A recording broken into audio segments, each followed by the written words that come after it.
Hello, and welcome to growing tamarind trees in pots for fun based on my last 5 years of experience. This is for anyone who wants to grow tamarind trees in pots for fun or to beautify their yard. By the end of this video, you'll have a thorough understanding of everything that I've learned about growing tamarind trees in pots for the last 5 years. Over time, I've learned that growing tamarind trees in pots is like having an outdoor chia pet.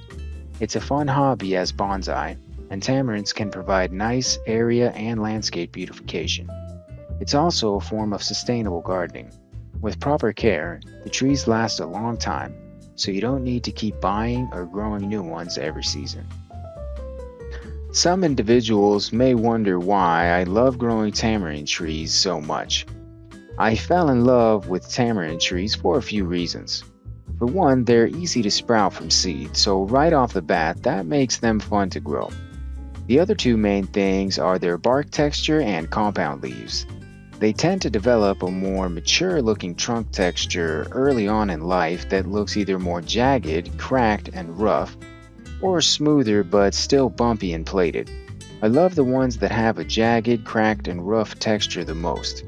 As far as the compound leaves lend themselves nicely to bonsai because of their small size, and I love how the leaves open during the day and close at night. They'll also close in the day if they want more water or if they're getting too hot.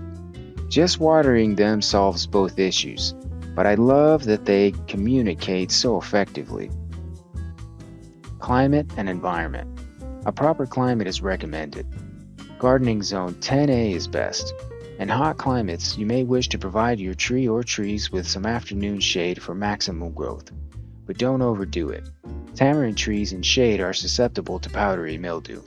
They're best grown outdoors in the direct sun. Just be sure to water daily or as needed to keep them hydrated and cool. Avoid bringing them indoors, as this creates comfortable conditions for bugs, disease, and fungus. If you're looking for indoor plants, consider a different species. In the winter, tamarind trees grown as bonsai need protection from cold weather below 32 degrees Fahrenheit. Bringing them into a shed or garage is best in my experience. This offers some protection, but not too much, so they still experience the cold and avoid disease like fungus. Fungus like powdery mildew thrives in humidity and comfortable climate-controlled air, so avoid bringing your tree or trees indoors. On that note, tamarind trees love the rain. You can tell by their open foliage and fresh growth after good downpours. When the trees get bigger, a viable option is to place them in big pots on the ground. Pots with their bottoms knocked out or with big holes can be used as above-ground beds, and the trees love it. Their roots shoot down into the ground, and they grow vigorously, and tend to be much easier to care for, becoming more drought-resistant and temperature-tolerant. Plants in pots on the ground also benefit from geothermal heat exchange. I rarely move big pots on the ground for protection in the winter, living in Florida where temperatures tend to stay above freezing. The same applies with the summer heat. Pots resting on soil or grass can exchange heat from the pot into the cooler ground. Keep in mind that tamarind trees grown in pots on the ground will grow much bigger much faster when the roots shoot through, so that's something to consider. Lastly, pots on the ground with roots growing through are best moved during winter, as the roots will get ripped or need to be cut, and this is best done in the winter when the trees are dormant. Tamarind trees can also be kept in pots on platforms or tables and grown as bonsai. That's what I prefer to do, and to me, it's a lot more fun. I'm growing most of the trees in my collection this way at the moment. I place wooden sticks beneath them to create a gap between the pot and the platform to improve drainage. I also like to drill extra holes or one big hole under each pot and include a net for the pots with one big hole. As far as roots, in this case, when the roots grow through the bottoms of the pots, they get air-pruned. This keeps the tree smaller but bushier with smaller ramification as well. For growing directly in the ground without a pot, I recommend seeking advice elsewhere. That's not what I've been working on, so other channels or resources will offer better advice in that regard. I can say with confidence, though, that keeping them in pots helps with root control and diagnosing problems. It's generally very easy to take the trees out of their pots and check their root balls and soil. Not so with trees in the ground. I also like keeping them in pots because it helps with watering, mobility, and backyard beautification. The pots also help focus and trap water and nutrients, whether on a stand or on the ground.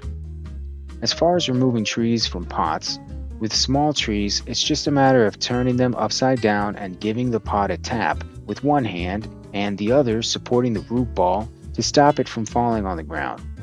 With big trees, I like to turn them on their side and start rolling the pot back and forth gently and dragging them out by the base of their trunks. This usually helps them slide out nicely, and then I turn them upright to inspect their root ball. Over time, some trees will get significantly bigger than others, so you switch them into bigger pots as they grow, like hermit crabs growing from one shell to the next. Small, slow-growing trees can be arranged into groupings or potted down. They tend to make cute, puffy bushes when arranged in a bouquet. I like to place one in the middle and surround it with an even number of other small, slow-growing trees. This keeps the total number in the arrangement odd, which is more visually pleasing. It also helps with moving them if needed. Potting them down or making a grouping is sometimes needed when it has become apparent that you've overpotted a tree expecting more growth. So placing them in smaller pots or grouping them in one big pot becomes the best option. Overpotted trees tend to get waterlogged, so the right sized pot for a tree achieves a balance. They get the nutrients and water they need, but the pots don't retain too much water as well. As far as pots go, I've learned a few things over the years. Firstly, avoid growing seeds in cells. Tamarind seedlings grow a bit too fast for this. Small plastic cups or pots work best to start. Later, clay pots become the overall best option. But plastic can still do with some considerations. Black plastic pots get really hot here in the Florida heat, so white or light colored plastic makes a better option. Plastic doesn't breathe like clay, so making sure you have good drainage and light becomes even more crucial for healthy tree development. Long cylindrical pots are nice because it lets the roots grow down deep, and it also helps guide water down and out of the pot like a pipe, helping to prevent waterlogging. How many trees to grow? That depends on each individual situation, but I think growing at least 3 trees of any given species works best. It gives the opportunity to compare trees, so if something is wrong with one tree, you have the other trees to compare to. Also, odd numbers just look pretty. I recommend not growing more than 9 though. The trees do well with proper setup, so once you get the hang of it, they're really easy to grow and it's a breeze to get carried away and grow way too many. I currently have 73 pots with tamarind trees under my care. It's been a great learning experience, but of course I don't recommend growing that many. They're easy to sprout from seed, so if you lose a tree one season, you can always plant a replacement the next. With a focused, dedicated gardener, the trees grow big and beautiful in no time, so no need to go planting an army like me. One reason I grew so many tamarind trees was to learn as much as I could in a short amount of time, and I did. So that's why I'm sharing my lessons now. I've done the science so you don't have to. Pots. Clay pots are best at the end of a tamarind's first season or when they enter their second season. The heavier weight helps keep them upright, and the clay transpires water, cooling the pot. It also helps avoid waterlogging. For extra holes in clay pots, use a diamond or carbonite hole saw drill bit. On the negative side, they are more expensive than plastic pots, and they can break more easily.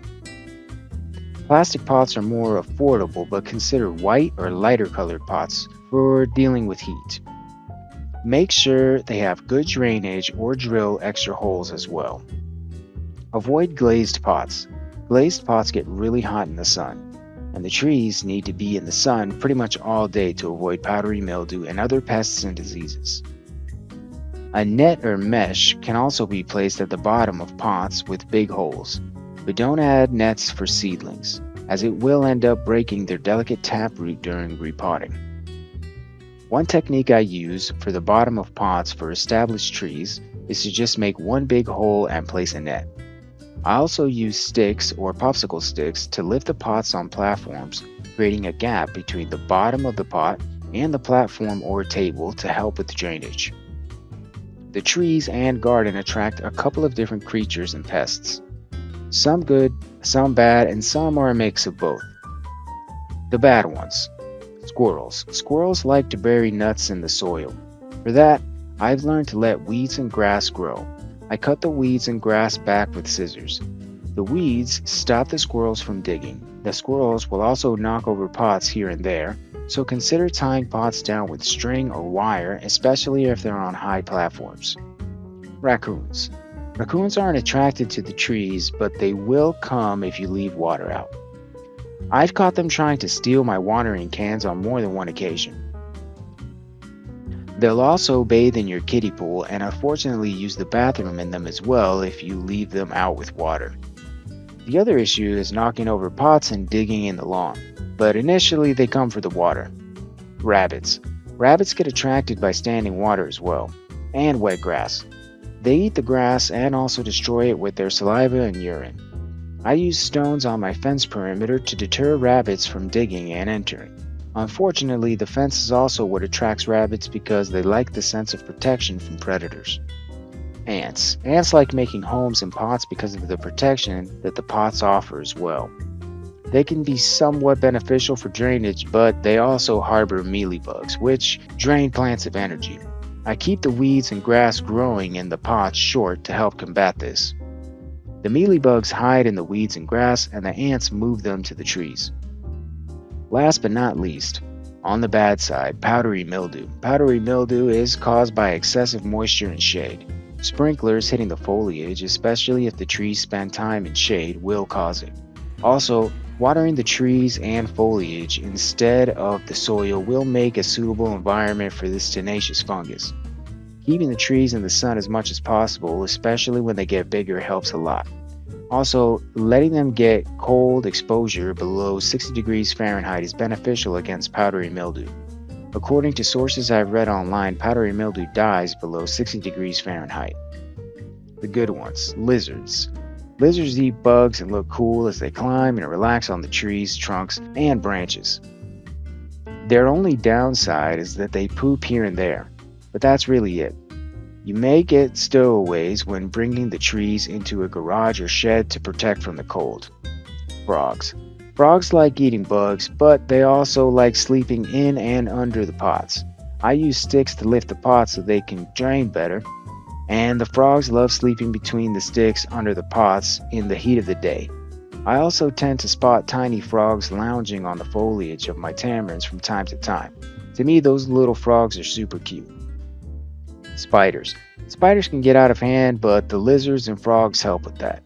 Too many spiders will stress the trees, but for the most part, they seem beneficial. They trap and eat bugs and are easily removed if they're overrunning a tree. I haven't had an issue with spider mites, only regular small spiders so far.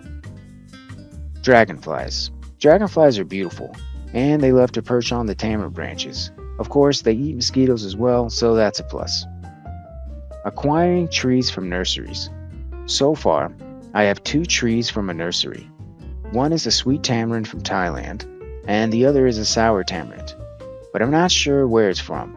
Both are doing very well these days and showing more red on new growth than my trees grown from seed, but both of them also needed repotting as soon as I got them home. The one from Thailand was underpotted and falling over. The sour tamarind had a bad soil mix with wood chips and sand. I had to wash off the old soil and repot it, so make sure you inspect the soil after you bring nursery plants home. Also, remove any disease or damaged foliage and prune and repot to achieve a balanced potted tree with peat moss, perlite, and compost. They usually come with a support rod, but it can be removed if the repotting and pruning are done well, ensuring that the soil is settled in nicely and slightly tapping the sides of the pots as you add new soil, and making sure that a root ball that gets slip potted is slightly scored to achieve extra grip. Water generously and add more soil as needed for a snug fit as well to avoid the need for a support rod. The trees get thicker trunks faster without a support rod, but if you want them taller, then you may want to leave it. If you plan on removing the support rod, you'll also want to prune to a more stable, generally conical shape. This is especially true if the tree is super tall and top-heavy. Pruning back helps lower the center of gravity and stops it from falling over. Now let's move on to growing from seed. Getting seeds. Seeds can be ordered online or picked up from your local supermarket in the form of tamarind pods. Select healthy seeds. Bigger, well-formed seeds are better. Germination. Seeds can be placed in warm water overnight to help speed up germination. I personally don't score the seeds, scratching an opening into the seed shell, because I only want the healthiest seeds, so I don't want the seeds that can't break their own shell. Seedlings should be placed in standard potting soil, compost, perlite, and peat moss. Do not add anything weird to the soil for starting seeds, including mycorrhiza or food scraps. The seeds will rot before they grow in soil with organic additives. Fertilizer meant for seedlings is okay. Plant at approximately 1-inch depth in small pots in the spring. I recommend staying away from seed cell trays. Small pots are better than cells because tamarind seedlings grow very fast and they're easy to sprout, so it's best to avoid growing the amount that seed cells are intended for. Also make sure the pots have good drainage holes. Water daily when the topsoil dries. A greenhouse setup is helpful to keep the soil moist. In about 2 to 3 weeks, the seeds will sprout. On hot days, it's best to protect your seedlings from the harsh midday sun, so keep an eye on the weather and position them accordingly. Water daily or when the topsoil dries. Monitor and pot up as they grow. Some seedlings will grow faster than others, so pot up as they grow. This helps save soil on seedlings with less vigorous growth versus having all seeds in big pots to start. It also helps to prevent waterlogged pots as well. As seedlings grow and become saplings, most will tend to grow as one curved stem and leaflets with no additional branches. When potting up, the sapling can be tilted upright to counter the curve and balance the tree versus propping the sapling with a stick. Repotting will need to be done multiple times. Some saplings will grow as tall as 3 feet in one season. Moving them to heavier clay pots is helpful at that height to help weigh them down. Most grow from 1 to 2 feet tall the first season. During repotting, the root ball can be slightly scored for added grip with fresh soil, and the soil needs to be settled in the pot nicely to hold the tree up without a support rod. If a support rod is used, just keep in mind that it makes the trees grow long and skinny. Not ideal for bonsai. The sides of the pots need to be tapped as soil is added, and the pots need to be watered thoroughly to help settle the soil also. The soil level tends to drop after a good watering, and then more soil may need to be added after. Repeating is needed, so it tends to go like this. Add soil to the bottom of the pot. Place the tree in its new pot. For big saplings, slightly score the soil for added grip. Add soil around the root ball. Hold the tree upright for big saplings. Tap sides. Add soil. Tap sides. Add soil. Tap sides. Water. Add soil. Water. Add soil. Water. This method helps prevent the need for a rod on saplings and bigger trees since the soil is providing sufficient support. In this case, the trunks tend to get thicker instead of growing long and skinny like they do with the support rod. At the end of the first season, each seedling will have turned into a tall sapling. The next step is overwintering. As the weather cools in autumn, continue to leave the trees outdoors. Don't try to cheat and get extra growth by bringing them indoors. Let them adjust to the cold naturally as winter approaches. Their growth will slow, but it helps kill fungus and pests, and makes their trunks swell. From autumn into the winter, I continue to water, but I check the soil first. If the soil is moist, I let them be. In winter, a light application of slow-release fertilizer pellets intended for the winter use can be added, but I've also gotten away with skipping it altogether. Over-fertilization is one of the things that will kill a tree, so be careful, especially with small pots. The trees benefit from some protection when temperatures start to fall below 50 degrees Fahrenheit. I protect my small saplings when the weather threatens to go below 50 degrees Fahrenheit, and big trees when the weather threatens to go below 40 degrees Fahrenheit. Remember not to bring them indoors. I use my shed or garage so they still experience some cold but get protection.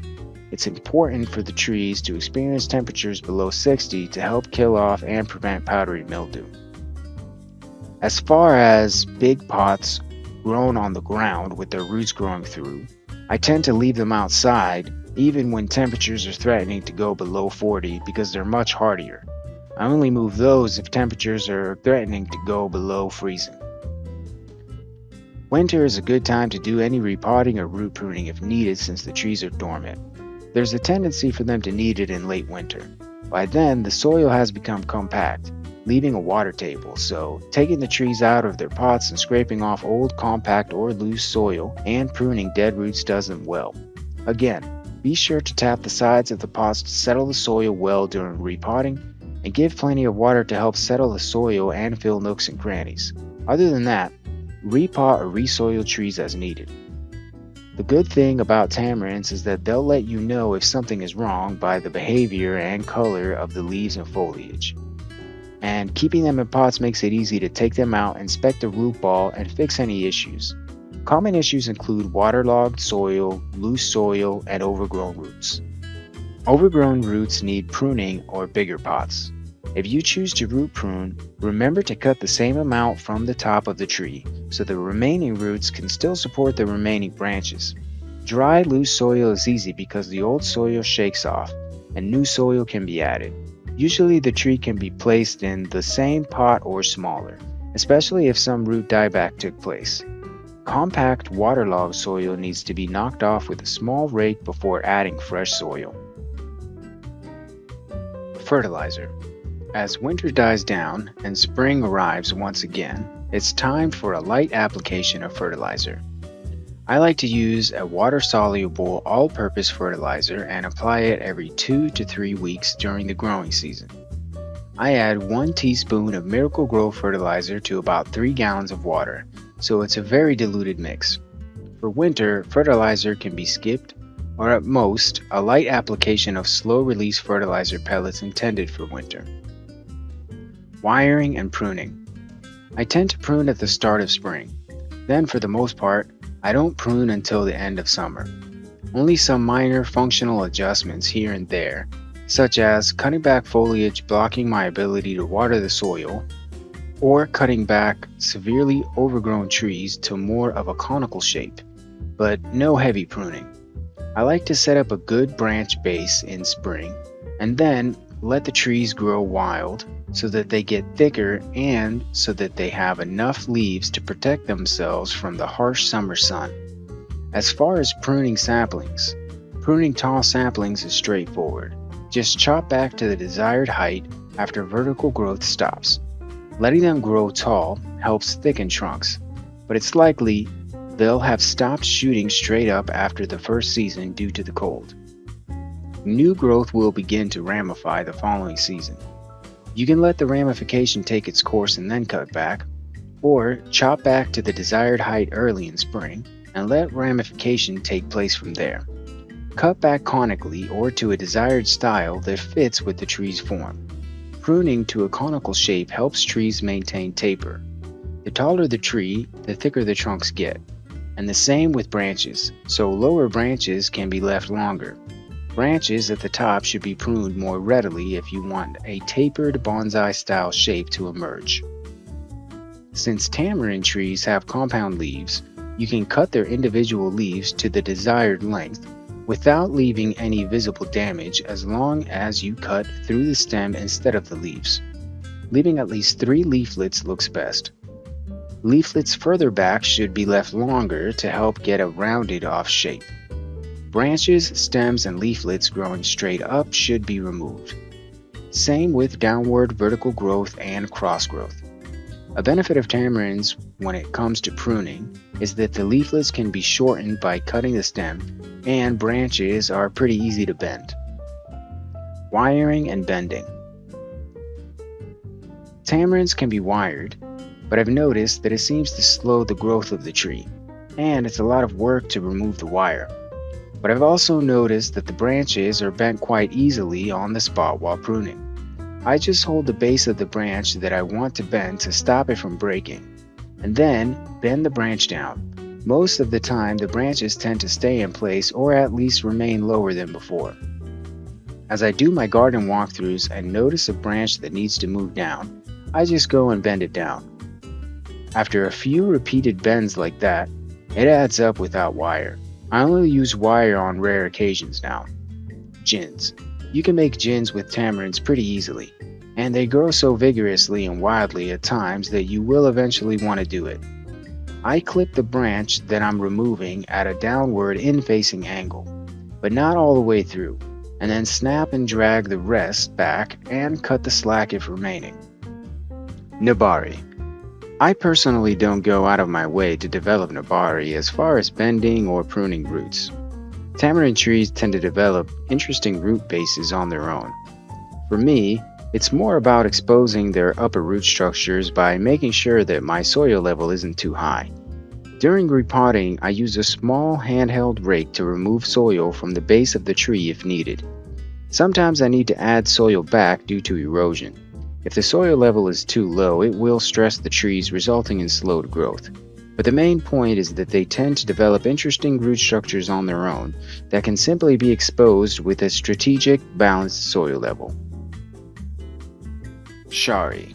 I've personally only made shari a handful of times, but I've found it to be a useful solution for inverse taper when the swelling is caused by a particularly thick branch at the top of a tree.